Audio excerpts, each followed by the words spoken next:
Picture this. You're sitting across from the hiring manager. Your palms are sweaty, your mouth is dry, and they slide a piece of paper across the table with a number on it. This is your first real job offer. Your heart races. Are the numbers good? Are they bad? Should you negotiate? Can you negotiate? What if they withdraw the offer? What if they think you're being greedy? That panic you're feeling right now, I've been there. We all have. And I'm about to tell you something that could be worth over $1 million over the course of your career. And that number on the paper, it's just the starting point. I'm not exaggerating when I say that negotiating your first salary sets the financial trajectory for potentially your entire working life. It's like choosing which highway to take on a road trip. Pick the wrong one, and you'll end up in Cleveland when you meant to go to Miami. And no one wants to go to Cleveland. I'm Thrive. I'm an HR manager from a Fortune 500 company who has spent years in the corporate world, so you don't have to. Today, we're diving into the intimidating art of salary negotiation for first-timers. You know, that moment when someone asks, "What are your salary expectations?" and your mind goes as blank as a new Google Doc. If you're watching this, you're probably in one of three situations. You've just received a job offer and you're wondering if you should negotiate or just gratefully accept whatever's being offered. You're preparing for interviews and want to be ready when the money question inevitably comes up. You've already accepted a job offer, realized you've terribly undersold yourself, and are now watching this video while demolishing a pint of Ben & Jerry's. If that's you, put down the spoon. We've all been there, and there's always the next job. Before we go any further, I want to try something with you. Imagine holding up a crisp $20 bill right now. Now, I'm offering it to anyone who wants it. Would you take it? Most of you would raise your hand, right? Now, what if I crumpled it up?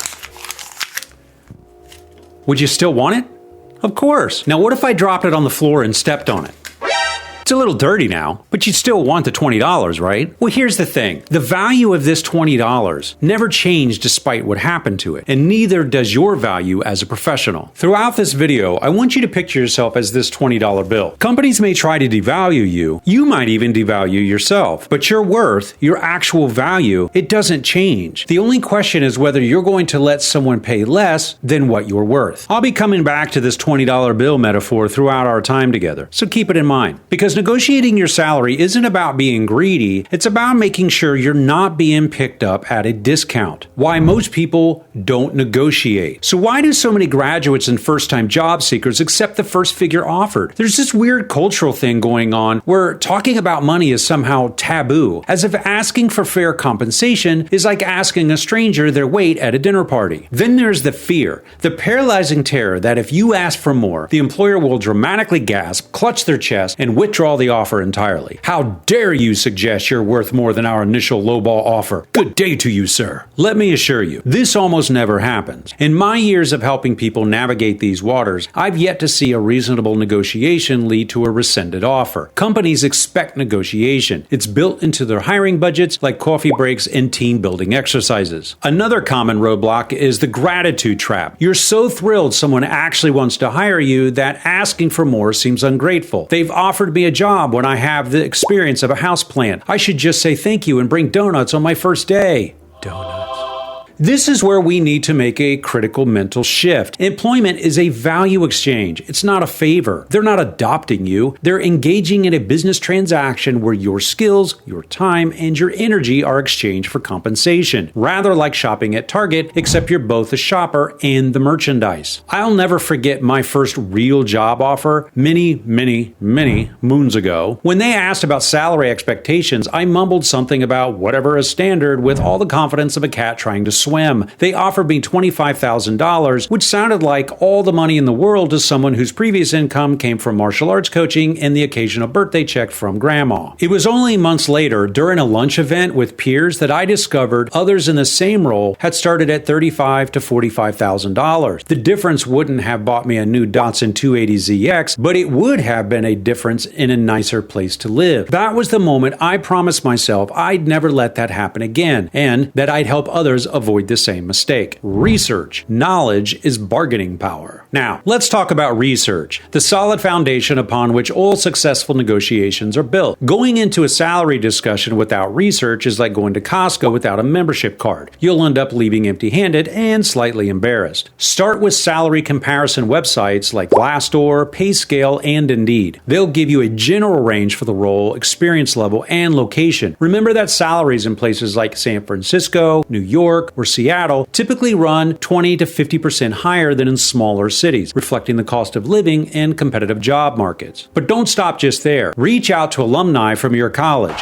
go Badgers, who work in similar fields. Most people are surprisingly willing to share salary insights when approached respectfully. LinkedIn is the perfect place for this. Just don't send messages that begin with, "Hey stranger, how much do you make?" Remember our crumpled up stepped on $20 bill? This research phase is about figuring out exactly what denomination bill you are in your industry. Are you a $20 bill, maybe a $50 bill, or even a $100 bill? Knowledge is your best defense against being mistaken for a $1 bill. Industry reports and recruitment agencies can also provide valuable data. Many recruiters are happy to discuss salary ranges if you're clear about your experience and your qualifications. They want to place you successfully after all. Their commission depends on it. Armed with research, you'll want to establish 3 figures. Your ideal number. What would make you do a happy dance in your living room? Target number. What you actually ask for. About 10 to 15% above the ideal. And your walkaway number. The minimum you'll accept without feeling like you've sold your soul for a company's parking spot. For example, if your research suggests a role typically pays $60,000, your ideal might be $65,000. Your target would be $70,000 and your walkaway would be $55,000. I once worked with a client named Marcus who was applying for his first marketing job after college. His initial research showed the position paid around $50,000, so that's what he was ready to accept. But after working with me, we dove deeper by talking to people in the industry, checking multiple sources, and we discovered the actual range was $55,000 to $65,000 for his specific market. So armed with this new knowledge, he negotiated a starting salary of $62,000, a $12,000 difference that will compound throughout his career. The timing question: when to negotiate? Timing in negotiation is like timing in comedy. Get it wrong and you'll be met with uncomfortable silence. The golden rule is this: never, ever discuss salary details until there's an actual offer on the table. Bringing up money too early can make you seem more interested in the paycheck than the position. It's a bit like discussing wedding plans on a first date. Technically relevant to the long-term outcome, but likely to send the other party running for the hills. When the interviewer inevitably asks about your salary expectations during early interviews, you have several elegant deflection options. I'd prefer to learn more about the role and responsibilities before discussing compensation. I'm more interested in finding the right fit at this stage, but I'm confident we can agree on a package that reflects the value that I bring.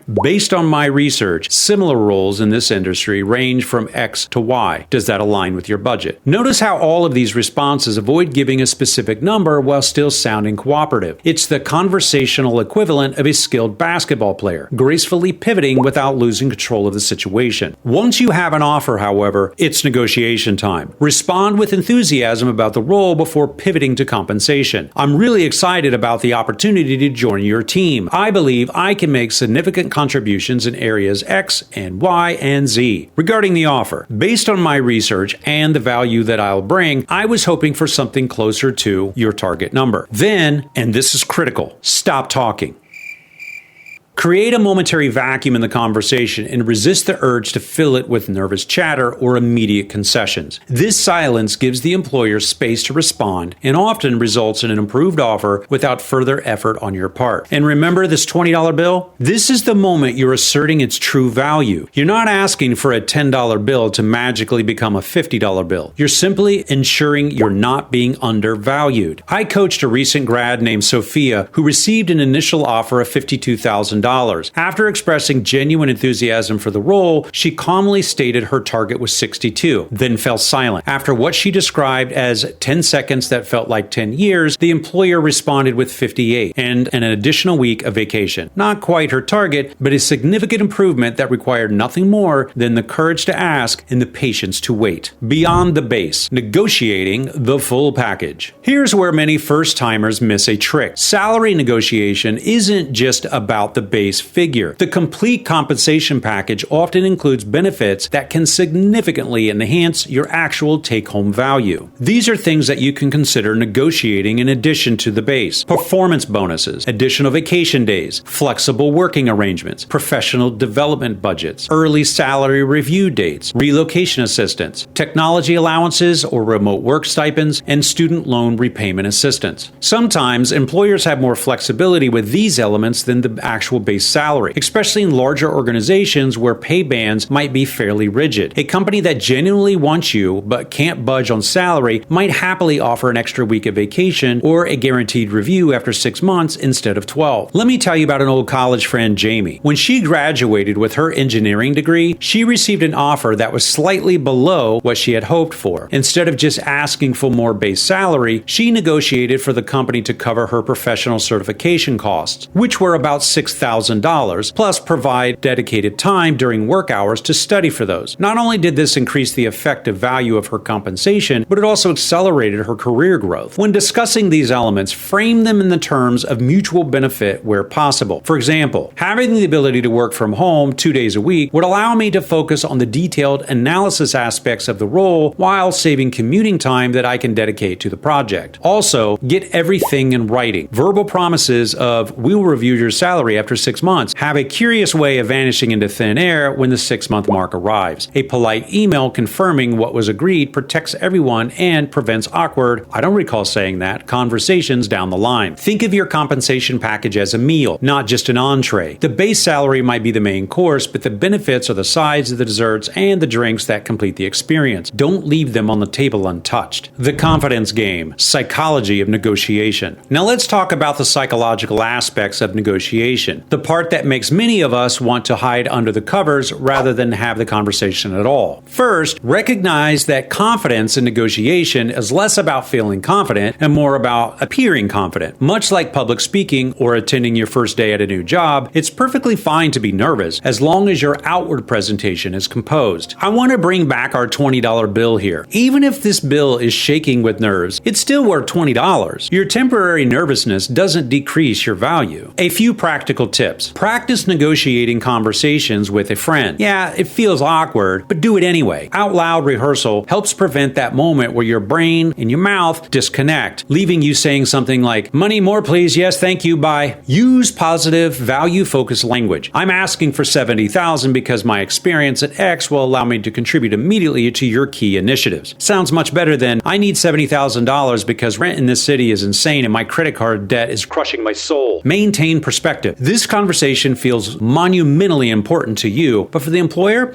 it's a standard part of the hiring process. They've done this dozens of times and won't be shocked or offended by a professional negotiation. I always think about my client Alex, who was so nervous about negotiating his first tech job that he practiced the talking points that I gave him while driving, in the shower, and even while brushing his teeth. And I don't even know how he managed that one. When the actual moment came, he later told me it was almost disappointing how normal the conversation was. It was like all that anxiety was for nothing. And that's often the case. Our anticipation of the negotiation is far worse than the reality of the conversation. Remember that even experienced professionals find these conversations challenging. I've worked with seasoned executives who would rather give a presentation to 500 people than negotiate their own compensation. It's normal to find it uncomfortable. You're in good company. Handling objections and pushback. Of course, not all negotiations go smoothly. Common objections include, "This is the standard salary for this position." Your response, "I understand you have ranges for positions. Given my specific skills in X and Y, which are directly relevant to your current challenges, I believe compensation at the higher end of that range would be appropriate. We can't go that high for someone with your experience level." Your response to this, "I appreciate that perspective. While I may have fewer years of formal experience, my specialized training in X and recent project work demonstrating Y shows I can deliver value comparable to someone more senior. We need to maintain internal equity with others in similar roles." Your response, "I certainly respect the importance of internal equity. Perhaps we could discuss a 6-month review with the potential for an adjustment based on performance or additional responsibilities I could take on to justify the higher compensation. We've already stretched our budget with this offer." Your response, "I understand budget constraints can be challenging. Could we explore other elements of the package that might be more flexible, such as performance bonuses or additional vacation time?" Notice how none of these responses are confrontational. They acknowledge the employer's concerns while still advocating for your position. It's collaborative problem solving rather than a tug of war. Let me tell you about another client, Tasha. When negotiating her first marketing position, the hiring manager told her flat out, "This is the best offer that we can do." Instead of backing down, she said, "I understand budget constraints can be difficult. Would you be open to revisiting my compensation after my first 3 months if I exceed the performance goals we set?" They agreed. And 3 months later, she got a 15% raise based on outstanding performance, far sooner than the standard annual annual review cycle. Closing thoughts and next steps. As we wrap up, I want to circle back to our $20 bill one last time. Throughout your career, your value will increase. You'll gain skills, you'll gain experience, and you'll gain expertise. You might become a $50 bill or a $100 bill or even higher. But at every stage, remember, your value is inherent. Negotiation isn't about inflating that value. It's about ensuring others recognize it accurately. Remember that negotiation is a skill that improves with practice. Your first salary negotiation might feel terrifying, but each subsequent one becomes easier. By your third or fourth job, you'll wonder why you ever found it so daunting. So here are your key takeaways. Number one, do your research thoroughly before any negotiation conversation. Wait for a formal offer before discussing specific numbers. Consider the entire compensation package, not just your base salary. Practice your talking points until they feel natural, and remain professional and collaborative, even if you face resistance. Finally, regardless of the outcome, be proud of yourself for having the conversation. Even if you don't get everything you asked for, the simple act of advocating for your worth is a professional milestone. Many people go their entire careers without ever negotiating compensation. You're already ahead of the game if you do. And I'll leave you with a quick story. Last year, I helped a young woman named Danny prepare for her first salary negotiation. She was so nervous that she considered not negotiating at all, but she pushed through the fear and made her case respectfully but firmly, and ended up with an additional $17,000 in base salary plus a professional development stipend. When I asked her afterward what she learned from all of this, she said something that I won't forget. I learned that my voice shaking doesn't mean my point is invalid. Your voice might be shaking too. That's completely okay. What matters is that you use it. Hey, thanks for joining me on this session today. I genuinely hope it helps you secure not just fair compensation for your first role, but the confidence to advocate for yourself throughout your entire career. After all, as Mark Twain almost said, 20 years from now, you'll be more disappointed by the raises you don't ask for than by the ones you did. Good luck, and remember, you're not just a bill, you're money in the bank. Like if you like, sub if you sub, share if you share. I'm Thrive. Bye.